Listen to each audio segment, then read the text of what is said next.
It's a cool, blistery Friday here. Let me know what it's like in your neck of the woods. But today I thought I would do kind of a roundup and answer lots of questions that I have answered many times before, but I get them over and over again, so I thought it might be helpful, especially for new followers, if I addressed some of the most frequently asked questions today. And one of them that I've been getting recently quite frequently is, what do I do with my fireplace ashes? And wanted to know if I put them in my garden, if I put them in my flower beds. And I do put some of them in the compost pile, as there's my little ash bucket there.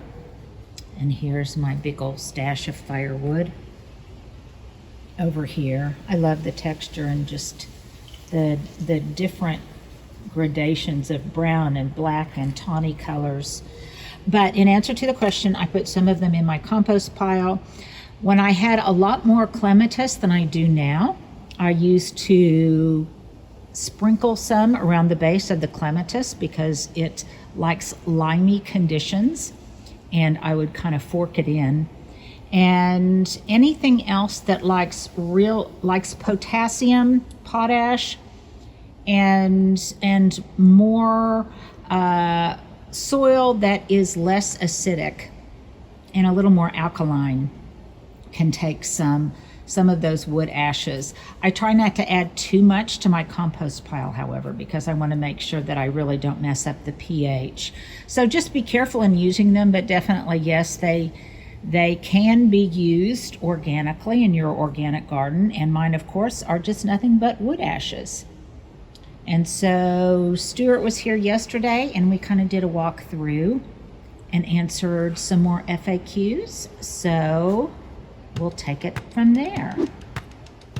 Well, a lot of you ask if I bring in all of these small pots of boxwood. I've told you many times when you've asked that the large pots I leave out, those that are in concrete pots and large scale containers. These small ones, however, they stay outside, but I give them a little bit more protection. And I did a video on this. If you go back into last year's winter videos, I think you can find it. Because basically how I protect them is I move them all over here behind this little stone fireplace. I nestle them all together. I take them off of this stand. I nestle them all together, and then when the leaves start to fall, I blow lots of leaves on top and around them, and that tends to insulate them really, really well. Now, last year I lost a couple simply because we had record low levels, but under normal conditions I don't have any problem with that at all. Some of them may go inside over the holidays to dress up a table or in lieu of fresh flowers, but nevertheless these small ones stay outside, and they just all huddle together to stay warm over here. And there's an answer to that question. Well, I've answered this many times before, but I'll answer it again in case we have some new subscribers or new visitors. And that is, how do I keep all of the gravel areas, the combo gravel and flagstone areas, cleared of leaves, of debris, of weeds, or whatever? And basically,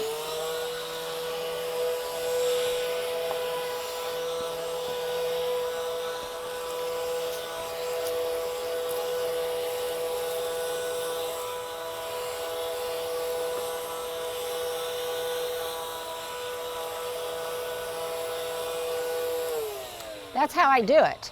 This is just a really light works blower. You guys have seen it many times before. I also use a little one that's a little bit more powerful from Lively, but it's just so easy because it not only blows the leaves, but it also can blow the gravel back into place. Now, unless I just have a ton of leaves that I have fallen, really too many to be able to handle, most of the time I just blow them back into the surrounding flower beds. That way the leaves kind of mulch the flower beds. I'm not putting them in a plastic sack, and I'm really in short order cleaning up this space. And I tend to do this, about every other day or every day. It doesn't take any time at all. It gives me great immediate gratification, and it's easy to do. Now, in answer to your question, one that I get most frequently is also, what about weeds that come up in the gravel? And you can see I really don't have a lot of them because the gravel is on a bed of gravel screenings, so not a lot of things can germinate in here. But if they do, for example, over here, then it's basically just that simple. I just pull them out. Or if it's clover or something where I'm afraid I'll leave in some residual roots or things like that that will come back, then I will pour boiling water on it. But it's just as easy as this, actually. Sometimes I'll even just scuff them off with the toe of my boot. So that's the answer to that question. How do I keep my gravel deck area clean? Well, I'm doing a lot of work in my office today, sweeping it out and cleaning it up. And this was an opportunity, I guess, for me to think about what flower bulbs I'm going to be planting, but also to answer one of your questions. Do I really plant all of these bulbs myself? You can see here, I've got, I don't know how many party punch tulips that I am getting ready to plant. I used to plant all of them myself, all of the tulips, all of the daffodils, all of the allium, everything. I probably did that for 20 years. I have become increasingly more, I have so many more obligations than I used to have that I just don't have time to get them all in the ground anymore. But I dictate where they go, and then I have someone help me plant them. I do a few, but I don't do all of them. So that's true confessions as to whether or not I plant all of my tulip bulbs myself. Well, another question that I get periodically is, do I ever think that I have too much going on, that I have too many containers, too much busyness going on in my garden? And I think that all of the time. Part of my explanation for that is that I like lots of layers, and I can always think of another layer that would look good with what already exists. The second reason is that I do so many projects that I'm always having lots of containers around, and I never met a potted composition or a potted boxwood I didn't like. So that's, I guess, partly the answer to the question. But sometimes what I find is that I like a composition of a lot of things in a vignette, but then when I look at the totality of my garden and the entire landscape, yes, I think it's too busy. So you may have been watching recently where I have talked about how I'm really simplifying some things and scaling some things down. And yes, I am. So next year you can anticipate that a lot of the things that I put into the greenhouse probably won't be coming back. And when they come back, some of them will come back very selectively. But yes, sometimes I do think my garden gets too busy, and it's like a lot of other things. Sometimes I just have to take the time to think through the busyness and decide what I want to edit out. So that's the answer to that question. Sometimes do I have too much going on, and am I self-aware enough to know it? There you go. We'll move on to the next one. Well, this question I'm going to answer, and I'm going to answer it, I guess, on behalf of myself and also Monty Don a little bit, because someone made a remark, and I can't remember what his response was, but it was just so elegantly stated, but saying something to the effect of, well, your garden looks kind of messy to me. Well, I think all gardens that rely heavily on self-seeders, on things that bloom, fade, come back, go to seed, and have that really lush, layered look in spring, I think they all of those kinds of gardens go through a messy period, as does mine. So does my yard sometimes feel messy to me? Yes, it does, but it is the price I will pay to be able to have, like in my front landscape, to have all of that, all of those self-seeders like the larkspur, the golden feverfew, the columbine, the Minoan lace, the foxglove, all of those things to come and bloom into their own time, go to seed, and come back again. Yes, that does create maybe a little bit of a messiness, but to me that's okay because it provides a source of living mulch, and I also know the contribution that they will make to my landscape next spring or next summer or whatever the next season is. The other thing is, it may appear a little bit unkempt when you're right on top of it, but if you are driving by from the street or looking at it from a distance, all you basically see are the main forms of the evergreens, the boxwoods, the encore azaleas, and maybe just mounds of things like the hellebores or the columbine. So that messiness, while there's a purpose for it up close, and I'm fine with that, from a distance it really doesn't look as if it's in disrepair or if it's been neglected. So that doesn't really bother me. But do we all have gardens that during one time of the year or another look a little bit messy and unkempt?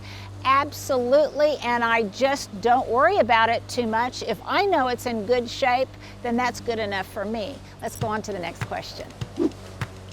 And here's my final answer to a question that I'm getting asked increasingly, probably because I think there's some sense that I'm dropping hints about whether or not I'm going to stay in this house and continue to tend this garden or move on. Well, at this point in time, the answer to that is still in flux. But yes, within the next year or two, I do hope to move out of this house and move into a smaller house. It will be a house, it might even not necessarily be smaller, but it might be a different style in a historic neighborhood, because I'm getting an itch to start a different kind of garden, a new garden, and also because in the future we expect to be spending a lot more time in Colorado, in our beloved Salida, and we may or may not have a permanent place there, but definitely we will have a presence there. So look for some changes in the next year or two. Of course, whatever I do, I will bring you guys along for the ride, and hopefully it will be exciting, not just for me, but for you guys as well. So stay tuned, and as there are future developments, I'll let you in on it. Well, here's my fashion epilogue for today. My sunglasses are Cole Haan. I think I got these maybe at some place like Ross for less or someplace like that. My feather earrings, these are one of my favorite pair. I got these at a gift shop in Salida, Colorado. My shirt, oh, I love this shirt, you guys. And look here, look, it's got some embroidery on it. This is from Howler, and it was a Christmas gift from my husband last year. My necklace I made myself a long time ago with my friend Jenny. I love turquoise in all its forms. My jacket, I just got this recently on Poshmark. It's a wonderful tweed jacket, tweed blazer I should say, and I got this on Poshmark. It's originally from Marshall Fields. I really like getting clothing from Poshmark, ThredUp, eBay. I really rely on those sources pretty heavily. My jeans are old Land's End that I cut off and frayed, and my boots, which have this kind of turquoise detailing on them. These boots were a Christmas gift from my husband last year. So there you go, there's my fashion ensemble, and here is my FAQ that I'm gonna answer about fashion. You guys ask me a lot why I wear so many thrifted clothing, thrifted items in general, both use them in my home and wear them, and where that came from initially. And it basically stems from the fact that I'm one of 10 children, and I had 4 sisters, 3 sisters older than I, 2 sisters younger than me, and we always just wore each other's clothes, and a lot of them were hand-me-downs. It never occurred to me not to put to use things that had been previously worn, and also because I just think it's a responsible thing to do. So I've done it my entire life. It's not new. I just like things that have been pre-loved, that are in good shape, and that I can then reinvent in my own way. So there you go. There's your fashion epilogue for today.